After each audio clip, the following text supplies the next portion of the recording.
યોજના મુદ્દે વિરોધ મામલે બેઠક યોજાઈ। રાજ્ય સરકારના મંત્રી ઋષિકેશ પટેલે આ બેઠક બોલાવી છે। ગુજરાત કર્મચારી મહામંડળ સાથે મંત્રીની આ બેઠક પ્રાથમિક શૈક્ષિક સંઘ તથા શિક્ષક સંઘ સાથે બેઠક યોજાઈ રહી છે। શટડાઉન ન કરવા અને વિરોધ ન કરવા માટે સરકાર લગાતાર પ્રયાસમાં છે।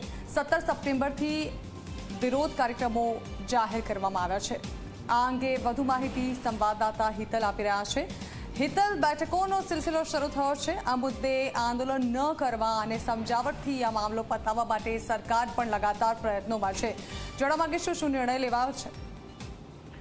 જી જણા ચોક્કસ એવું કહી શકાય કે વિવિધ કર્મચારી મંડળો અને ખાસ કરીને શિક્ષક મંડળો જે છે તેઓની સાથે આ અત્યારે બેઠક ચાલી છે। કારણ કે કર્મચારી મંડળો દ્વારા સ્પષ્ટ રીતે 17 સપ્ટેમ્બર સુધીનું અલ્ટિમેટમ સરકારને આપવામાં આવ્યું છે અને ક્યાંક ને ક્યાંક જોવા જઈએ તો સરકારે ભૂતકાળમાં વિધાનસભા ચૂંટણી પહેલા જૂની પેન્શન યોજના અંતર્ગત જે અમલવાડી કરવાની છે અને ખાસ કરીને 2005 પહેલાના કર્મચારીઓને જૂની પેન્શન યોજનાનો લાભ આપવાનો છે એ પ્રકાર ની બાહેધરી આપી હતી અને આમ છતાં તેનો અમલ હજુ સુધી થયો નથી। એટલા માટે તમામ કર્મચારી મંડળો આંદોલનના માર્ગે છે અને ક્યાંક ને ક્યાંક 17 તારીખથી વિવિધ કાર્યક્રમોની પણ જાહેરાત થઈ ચૂકી છે।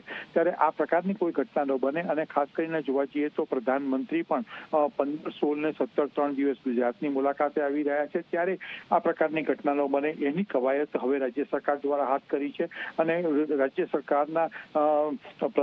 સરકારના પ્રવક્તા મંત્રી ઋષિકેશ પટેલની અધ્યક્ષતાને આ બેઠક યોજાઈ છે। અત્યારે પણ આ બેઠક ચાલે છે। ક્યાંક ને ક્યાંક સમાધાનના ફોર્મલ રીતે વાતચીત થઈ શકે છે અને ક્યાંક ને ક્યાંક એમાં કયો રસ્તો ઉકેલ આવી શકે એ દિશામાં પણ આ વાતચીત અને આ બેઠક મહત્વની બની શકે છે।